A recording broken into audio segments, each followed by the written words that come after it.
Hey yo, how you doing? This is your man 4G Ghana back again. The Premier League fixtures for 2024-2025 are out, and Arsenal has got some very dicey fixtures in September. I'm choosing the first 9 games, so games between August and end of October. And I'm going to compare Arsenal's first 9 fixtures with Manchester City's first 9 fixtures. Of course, we know City are the biggest rivals we've got.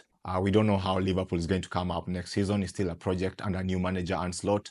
So I'm going to keep my eye on our main protagonist, City. And this is the time when, as you're starting the season, most clubs have not yet gotten to the rhythm. You know, Arsenal are very quick to get off the blocks. They have shown in recent years that they get off the blocks quickly, mainly because they benefit from a good summer. Arsenal normally do their business early in the window. They get their team together in the training camp. They go for preseason. You know, US recently has been the case. They do a lot of games against the big sides. So they come into the Premier League season well prepared and able to hit the ground running, and that gives them an advantage. We've seen that in the last 2 seasons. City normally are slow starters, sort of, they get the wins they need, but sometimes they might slip here and there because they do not do their business as early as Arsenal do in the recent windows.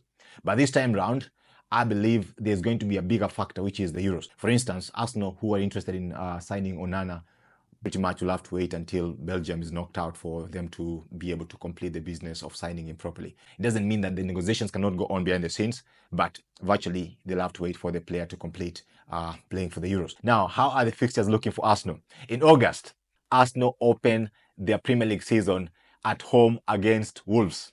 I've put a green tick here just to show you which games that on paper these two teams are expected to win.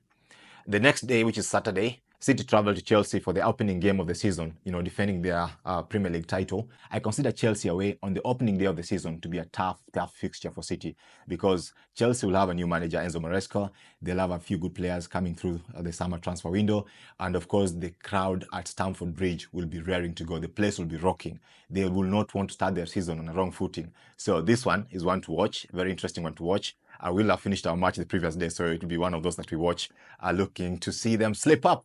And then we have Aston Villa away for Arsenal on 24th, Saturday. Now, Aston Villa away has not been a good fixture for us.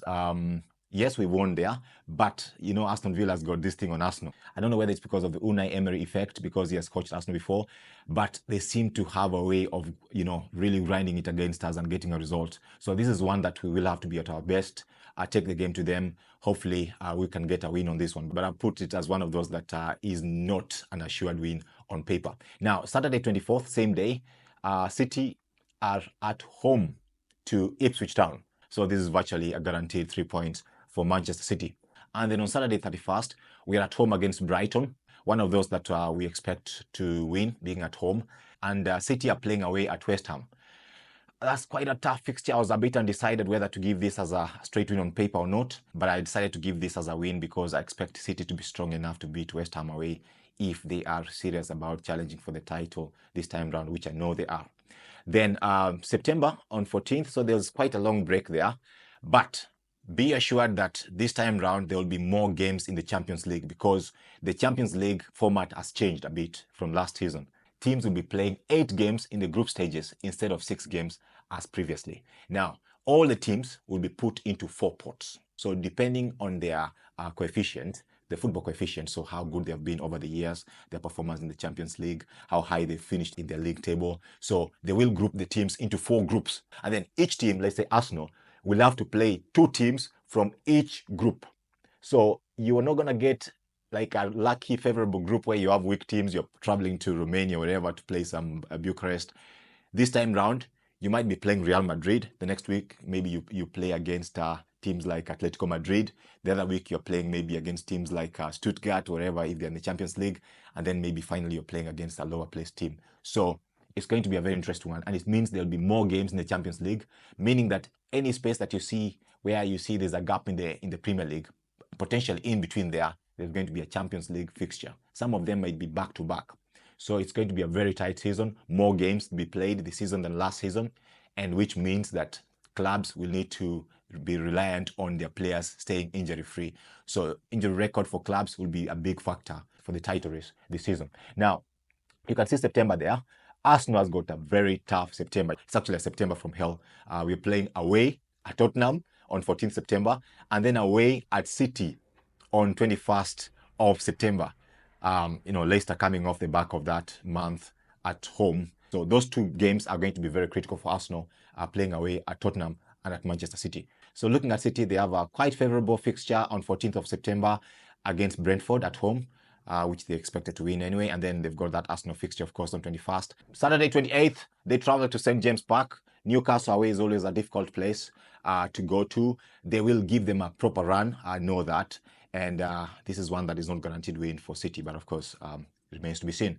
And then we have October fixtures where it looks a bit friendly for Arsenal in the opening stages of the month, where for both clubs actually, because Arsenal are playing Southampton at home and Bournemouth away, expected to win. And City on the other part are playing Fulham and Wolves at home and away respectively on the opening two fixtures of October. And then they finish that month with Southampton at home. Arsenal have got a trick fixture to finish the October. Liverpool at home. This is one that we've won in the previous season.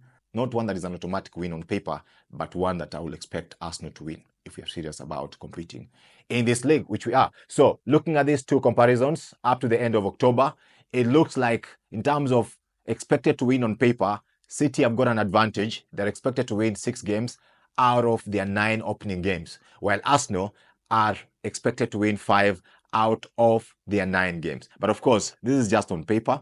Strange things happen in football. And of course, the other games are left that are not checked. It means that this team has to fight for a win in those games. And looks like, as Arteta said on the closing day of the season at the Emirates, for you to compete in the Premier League this time round, a club has to get 90 plus points. You're looking at 95 and even 100 points for you to be double sure that you can actually win this Premier League, given the crazy standards that City have set. So pretty much, Arsenal is going to have the mindset of going out to win every game. That is the mindset that can get us a title at the end of the season. So no dropping points unnecessarily, like against teams that we are meant to win. Kill the games early. And there's a tendency that Arteta needs to work out of the team.